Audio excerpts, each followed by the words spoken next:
Halo teman-teman developer, di video kali ini kita akan coba mengenal beberapa hal tentang kargo selain dari perintah yang kita tahu seperti cargo run, cargo build, dan cargo test.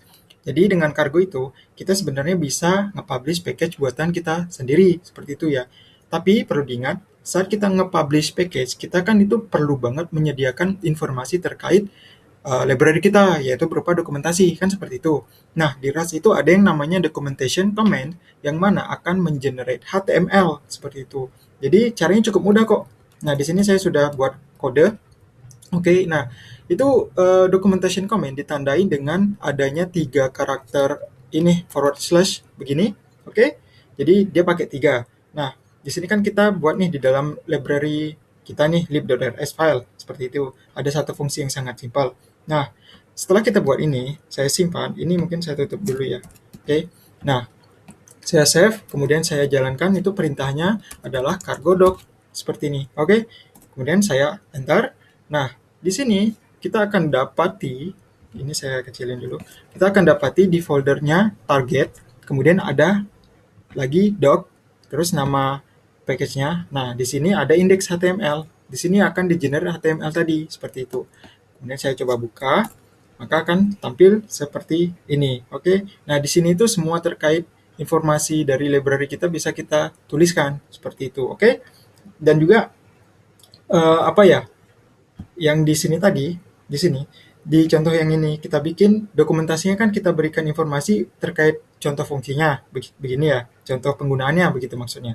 Kalau teman-teman masih ingat perihal testing, oke, di contoh dokumentasi ini tuh sebenarnya sudah bisa digunakan untuk documentation testing seperti itu. Kita bisa jalankan perintah cargo test nih untuk melihat hasilnya, begitu ya. Karena kan di sini juga kita sudah sertakan assert equal, begitu. Ada assertion di sini. Contoh, coba ini saya running, ini saya clear dulu, cargo test. Nah, di sini jalan nih. Oke, documentation testingnya jalan karena kita sudah sertakan di dalam sini.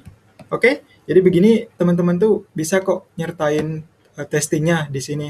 Kalau terkait dengan library yang teman-teman buat fungsinya ataupun modulnya dan lain sebagainya seperti itu. Oke, lalu di contoh dokumentasi kita yang ini kan itu berupa documentation comment begitu ya, ditandai dengan 3 forward slash ini.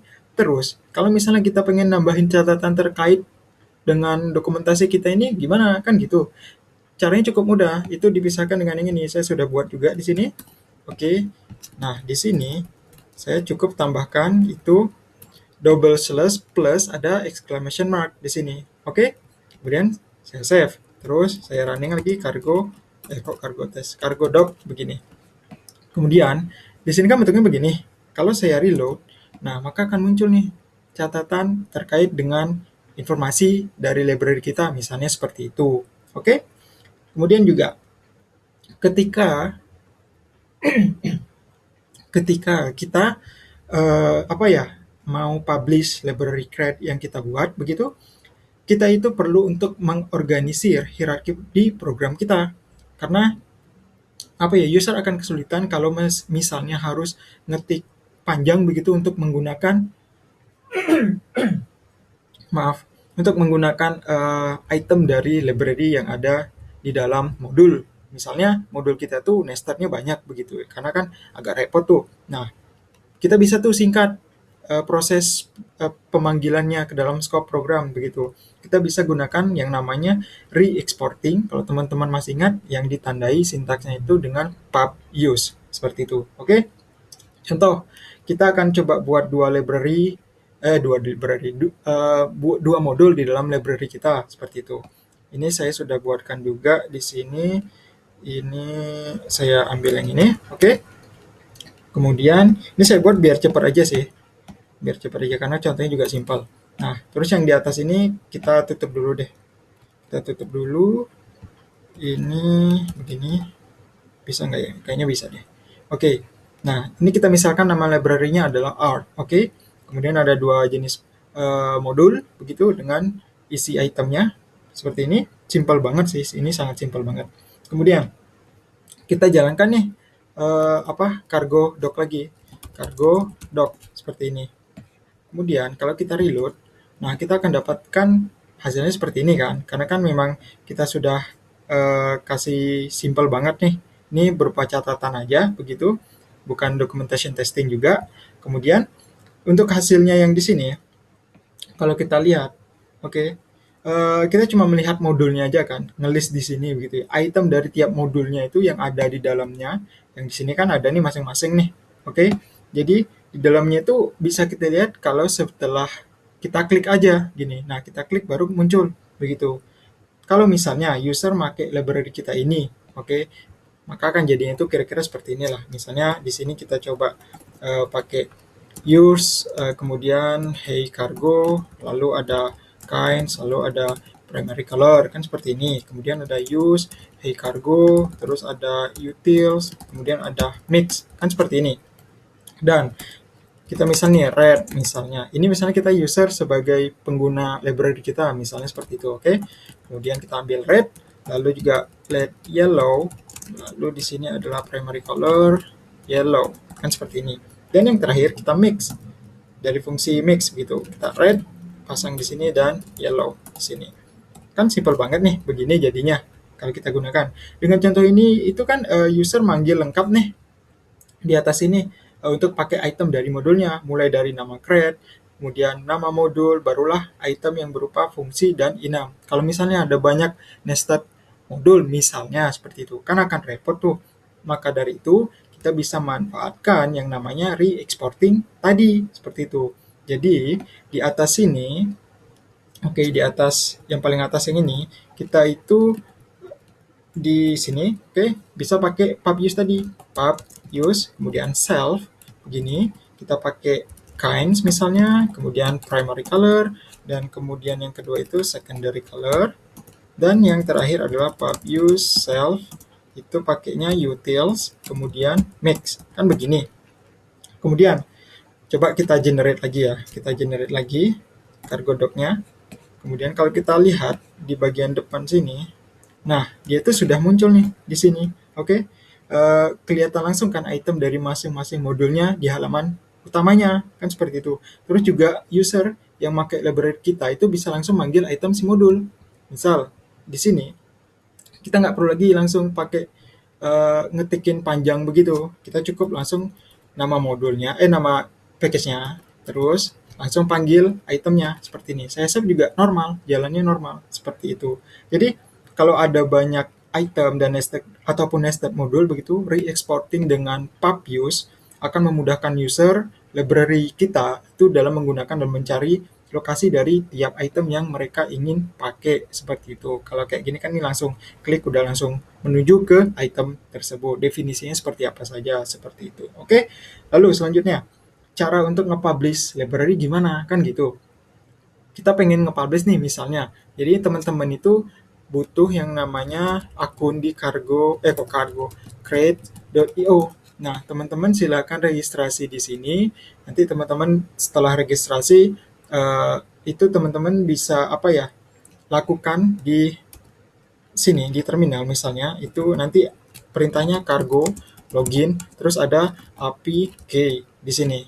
Jadi kayak gini aja ya. Jadi teman-teman hanya butuh apk-nya seperti itu, dan kemudian sebelum kita pengen publish misalnya begitu, sebelum kita pengen publish, kita itu perlu menambahkan yang namanya metadata di cargo toml file di sini. Dan juga pastikan nama create kita, nama library kita itu unik ya. Kita nggak akan bisa publish kalau namanya itu sudah ada di dalam create.io ini. Jadi itu nggak bakal bisa, pastiin aja unik begitu. Kemudian kita juga bisa tambahkan beberapa informasi metadata di sini, teman-teman itu bisa cek saja di dokumentasi lengkapnya ya. Di dokumentasi metadata cargo itu ada banyak banget. Teman-teman bisa lakukan beragam hal di dalam sini, bahkan terkait dengan profil untuk rilisnya atau optimasi cargo build-nya seperti itu. Dan untuk publish-nya itu sangat simple banget, teman-teman cukup cargo publish seperti ini. Oke. Kemudian ya udah, itu udah langsung ke publish. Tapi ya ingat, itu cargo maksudnya nama package kita itu pastiin unik ya. Oke. Setelah itu misalnya setelah publish tuh misalnya begitu kan, kita ada modifikasi crate kita begitu ya. Jadinya kan versi baru begitu kan. Jadinya versi baru. Jangan lupa untuk mengubah nomor versinya di sini, oke? Karena eh, di Cargo Toml ini juga itu dia menggunakan semantic version ya. Jadi kita cukup tinggal ubah misalnya dari 010 kita jadiin 011 dan seterusnya begitu. Terus kemudian kita tinggal jalankan lagi perintah cargo publish lagi seperti itu. Oke. Baik, selanjutnya ini bagian terakhir kita akan berkenalan dengan yang namanya cargo workspace. Oke. Jadi ini saya coba buat dulu nama ininya. Di sini saya buat simple banget cargo new apa ya namanya, mungkin project. Jangan di sini kita pakai mkdir aja. Pakainya itu project space, kita bikin dari kosongan begitu. Oke. Nah, di sini kita akan berkenalan dengan yang namanya itu cargo workspace. Kita misalkan nih punya project begitu ya, yang makin luas strukturnya, kita bisa misahin package yang ada menjadi beberapa crate seperti itu. Di cargo itu kita bisa manfaatkan yang namanya workspace ini tadi untuk mengelola crates yang ingin kita pisahkan seperti itu. Workspace itu dia adalah semacam apa ya, berupa sekumpulan package yang barengan pakai atau sharing cargo logs file dan output direktorinya si target itu, target directory begitu. Misal nih kita bikin project workspace begitu, namanya itu project space misalnya, yang akan terdiri dari satu binary dan satu library crate aja deh begitu. Terus di dalam sini itu ini saya save dulu deh. Kemudian ini saya close. Nah, di dalam sini itu kita buat nama file dengan nama, maksudnya cargo toml begini. Ups, ini toml bukan titik. Begini. Oke. Kemudian ini saya buka di VS Code. Nah, di sini pertama itu teman-teman buat yang namanya workspace seperti ini. Lalu berikan members di sini. Oke. Di sini membersnya mungkin yang pertama itu ada backend misalnya. Oke, begini. Nah, backend di sini akan merujuk ke path package si binary crate yang akan kita buat. Masih di dalam directory yang ini tadi. Oke, kita buat itu namanya pakai backend cargo new backend seperti ini. Oke. Nah, maka muncul nih di sini backend. Kemudian kita bisa nih jalankan langsung perintah cargo build seperti ini. Oke, nah ini muncul nih cargo.log file dan target directory seperti ini.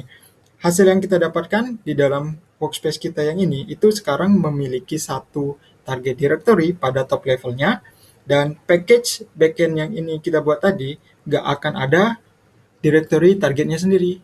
Nah, ini kalau saya buka nggak ada nih. Oke, meskipun kita jalankan perintah cargo build di dalam backend ini ya, misalnya nih, coba saya running di sini. Saya running misalnya ini di dalam backend ya, cargo build. Nah, itu nggak akan muncul di sini. Dia nggak akan muncul. Jadi cargo itu apa ya? Membuat struktur target directory di top level ini, oke, di top level yang ini itu dengan maksud sharing yang tadi itu yang saya sampaikan. Kemudian kita coba tambah member dari package ya di dalam workspace kita berupa library lagi, gitu. Misalnya utils misalnya. Oke. Nah, di sini kita buat deh library crate-nya. Ini harusnya di luar, bukan di dalam. Nah, di sini saya buat cargo new utils berupa library crate. Ups, maaf. Nah, begini. Oke. Sekarang kita sudah punya dua nih. Di antaranya binary dan library. Kan seperti itu.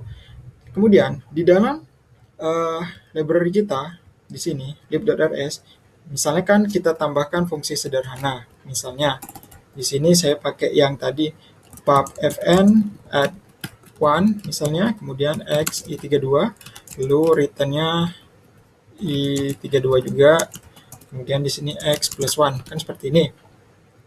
Terus kita bisa pakai nih library kita ini untuk binary crate kita. Caranya cukup kita tambahkan dependensi di backend cargo toml file yang ini. Di sini dependencies, kemudian kita kasih nama utils begitu, lalu path itu mengarah ke depan, kemudian utils seperti ini. Oke, ini saya save.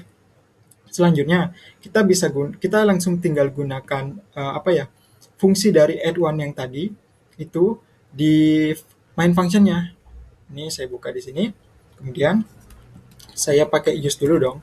Use utils kan seperti ini.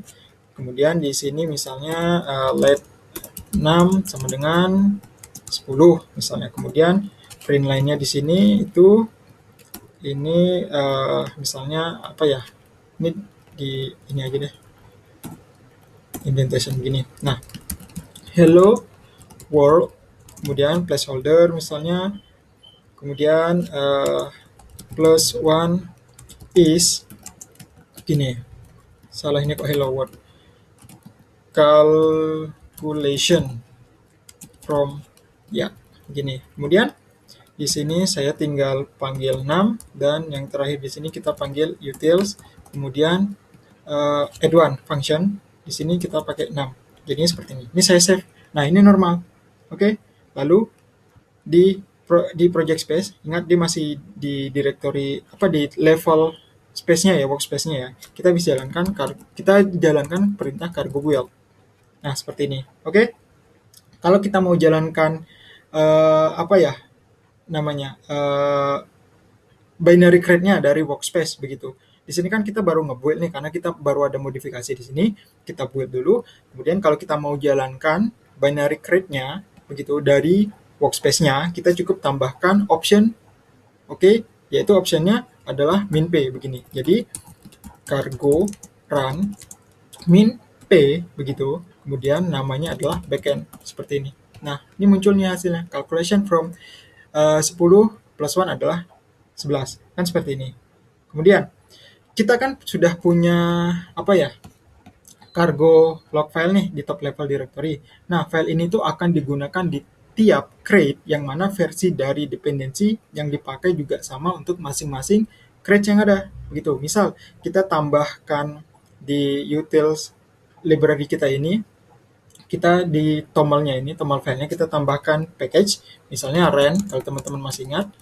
Ini misal 1 saya cek biar error nggak apa-apa. Ini kita pakai yang 4 deh.